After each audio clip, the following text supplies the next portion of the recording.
Welcome to our channel. Today we how to withdraw from Google Wallet for merchant transactions. Easy tutorial step by step clearly.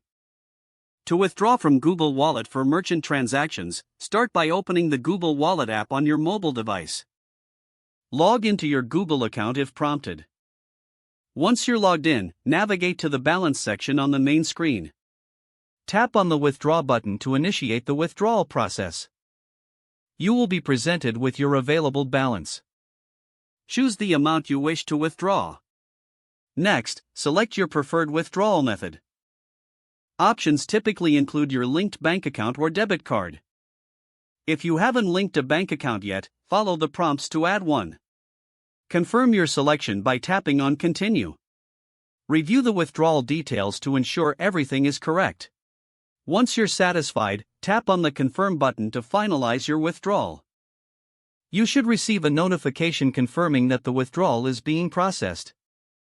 Withdrawal times may vary based on the method you selected. Check your email for updates regarding your transaction status. You can also monitor your Google Wallet balance for confirmation once the funds are transferred. That's it. You've successfully withdrawn from Google Wallet for merchant transactions.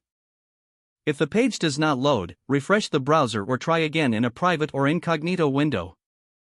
Make sure you are using the correct email address, then retype it carefully to avoid small typos.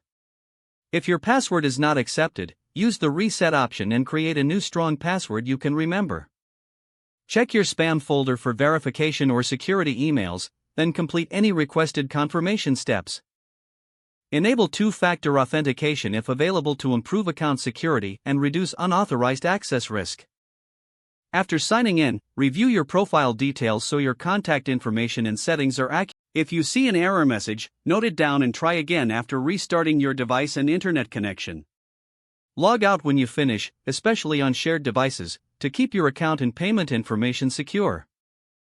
If the page does not load, refresh the browser or try again in a private or incognito window. Make sure you are using the correct email address, then retype it carefully to avoid small typos. If your password is not accepted, use the reset option and create a new strong password you can remember. Don't forget to like this video and subscribe to our channel for more step-by-step tech guides.